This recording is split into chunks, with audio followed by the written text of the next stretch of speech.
Okay, let's be honest for a second.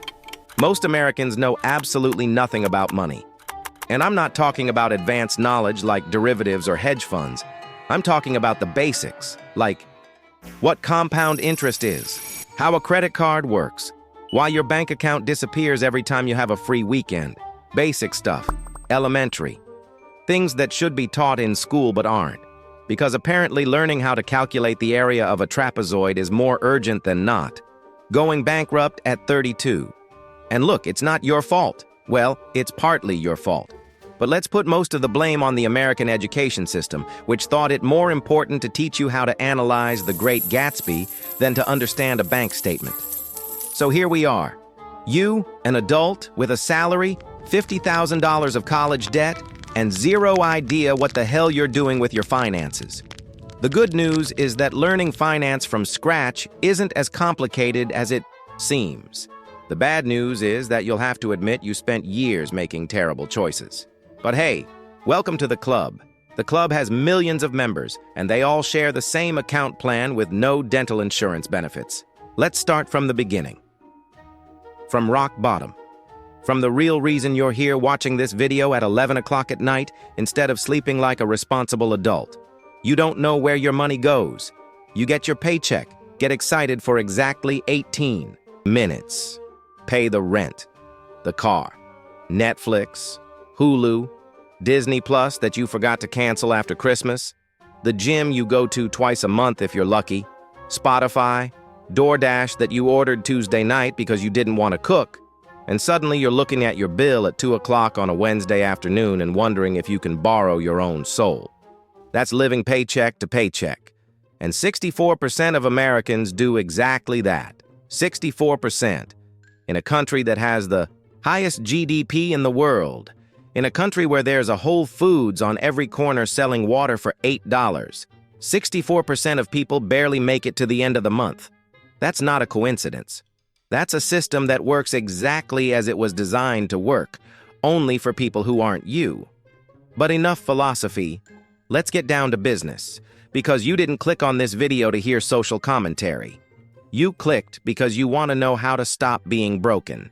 And I respect that. So let's go.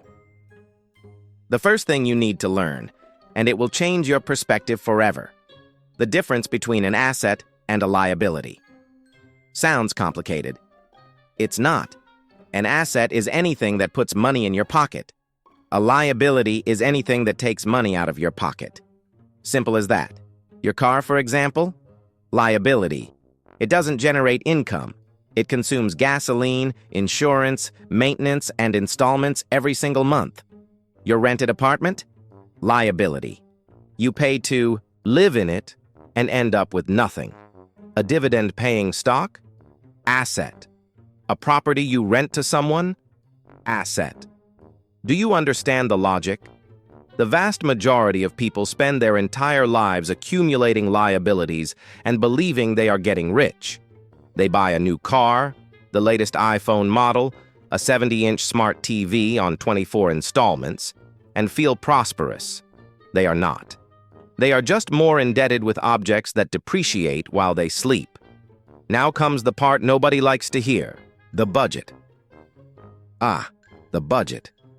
The most dreaded word in the American financial vocabulary, second only to tax and we need to talk.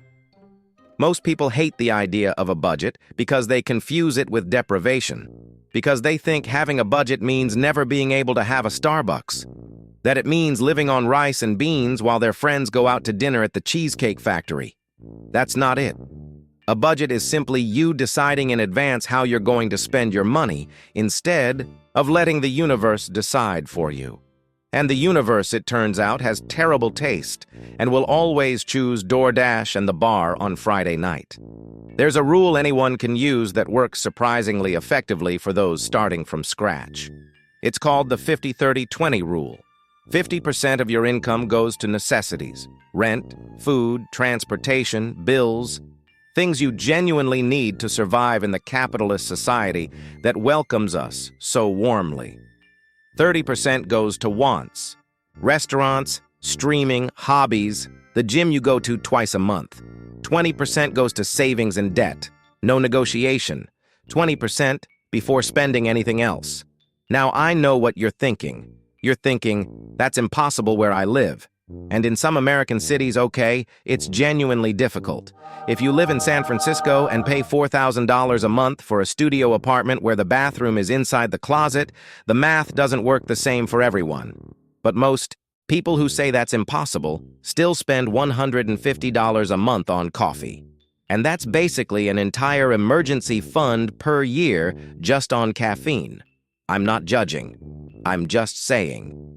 Speaking of emergency funds, this is probably the most important and most overlooked step in the entire financial journey.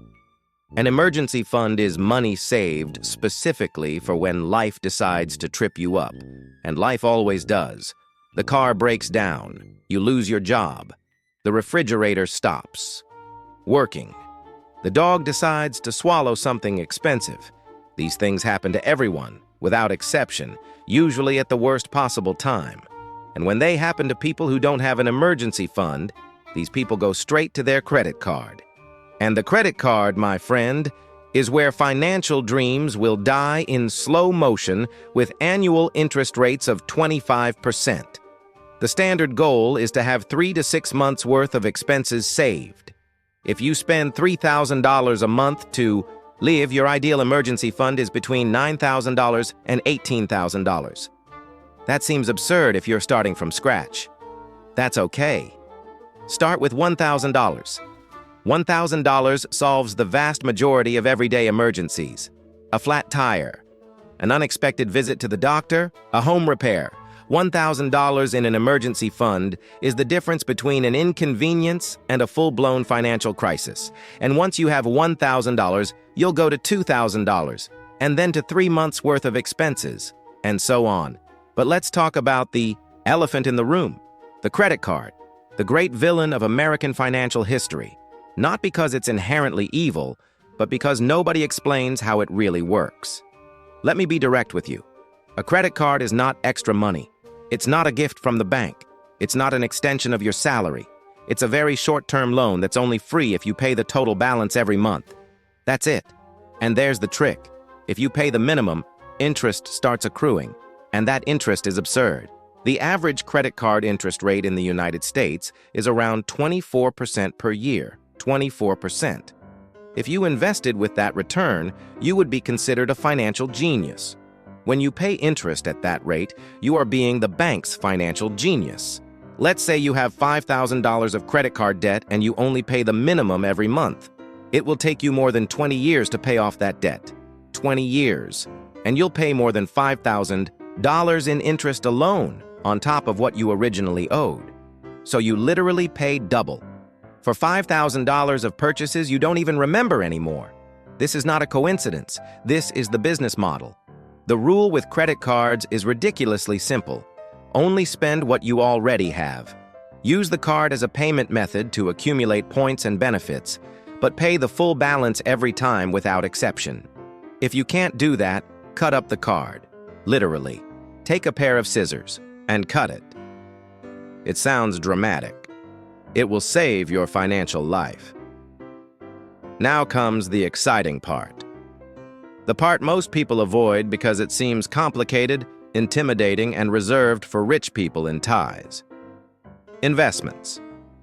I'm going to tell you something that could change your relationship with money forever. Investing isn't gambling on the stock market. It's not day trading. It's not sitting in front of 3 monitors watching charts and drinking Red Bull at 2 in the morning thinking you'll get rich in 6 months. That's speculation. Investing is simply putting money into assets that grow over time. And the sooner you start, the more time works in your favor. Let me explain the most powerful concept in financial mathematics. Compound interest. Albert Einstein supposedly called it the 8th wonder of the world. Einstein may not have said that, but the idea is still brilliant. Compound interest is when your money generates a return, and that return also generates a return. And the return on that return generates more returns, and this multiplies exponentially over time. It's money making money while you sleep. It's practically the only situation in American life where you can earn something without working and without being born rich. Simple example. You invest $100 a month starting at age 25, with an average return of 8% per year. By the time you're 65, you'll have approximately $350,000. $100 a month. Less than your premium all-inclusive streaming service plan. But if you wait until you're 35 to start, that number is cut in half. A decade of waiting costs you over $175,000. Time is literally the most valuable variable in the entire financial equation. And here you are, using it watching YouTube videos, which it turns out is exactly the right choice at this particular moment. So let's continue. For beginners, the best first investment is usually an index fund, specifically something that tracks the S&P 500, which is an index of the 500 largest American companies. Instead of trying to choose which individual stock will grow, you buy a piece of all 500 largest companies at once. When the American economy grows, you grow with it. When it falls, you fall too. But in the long term, historically, the American market has returned an average of 10% per year. 10% per year, consistently, over decades. This is no guarantee of the future, but it's the best track record there is. And if you have access to a 401k through your employer, especially with matching, you're literally throwing money away if you're not using it. Employer matching is free money. It's your employer saying, for every dollar you put in here, I'll put in 50 cents. And most people don't even take full advantage of it. It's the equivalent of turning down a raise because you didn't want to fill out the HR form. Now I'm going to tell you something that will sound counterintuitive, but is fundamentally true. Being ahead of 90% of people financially doesn't require genius. It doesn't require connections. It doesn't require being born rich or graduating from Wharton. It requires consistency in the most basic things. Spending less than you earn. Saving before spending. Investing early and regularly. Avoiding high-cost debt. Having an emergency fund. These are 5 rules. 5. And 90% of people don't follow even one of them consistently. Which means that to be in the top 10% financially, you don't need to be a genius. You just need to not be systematically self-sabotaging. And the biggest enemy of all this has a name. It's called lifestyle inflation. It's when you earn more and immediately spend more, keeping the distance between your income and your savings exactly 0. You get a raise. You buy a better car. You move to a bigger apartment. You start dining at more expensive places. And at the end of the month, the bank account tells the same sad story. The trap is that this seems reasonable in real time. You're earning more, so you deserve to live better. True. But there's a difference between improving your quality of life and automatically scaling up all your expenses with every extra penny that comes in. The key is to increase your standard of living more slowly than your income increases. Save the difference. Invest. Let time do the hard work. There's also the issue of social comparison. The #1 problem of the current generation. Instagram, TikTok, the neighbors with the new SUV, the colleague who just bought a house in Austin. The pressure to appear prosperous is colossal in the United States. And the cruel thing is that the appearance of wealth and real wealth are often opposites. The person who looks rich is usually broke in a very well-decorated way. The new car has payments. The house has a mortgage. The vacation was on credit. The designer clothes were bought in installments. It's a performance. It's theater. And we buy tickets with our own money to watch other people's play. Meanwhile, people who are genuinely wealthy rarely flaunt it. Because they don't need to. A bank account doesn't need an audience. A fund index doesn't post stories. Dividends don't require validation on the feed. To conclude with something that will stay with you, learning finance from scratch isn't a matter of, intelligence. It's a matter of priority, and of humility to admit what you don't know, and of discipline to change habits that have been built up over years. It's difficult, but it's the only area of life where consistent and moderate effort over time produces extraordinary results in an almost mathematically guaranteed way. You don't need to be rich to start. You need to start to have any chance of getting into a better position. And the best time to have started was when you were younger. The second best time is now. Today. Before clicking on the next video. Before another DoorDash order that will cost you $18 plus delivery fee plus tip because you have a good heart and another $3 in convenience fees that you never understood where they came from.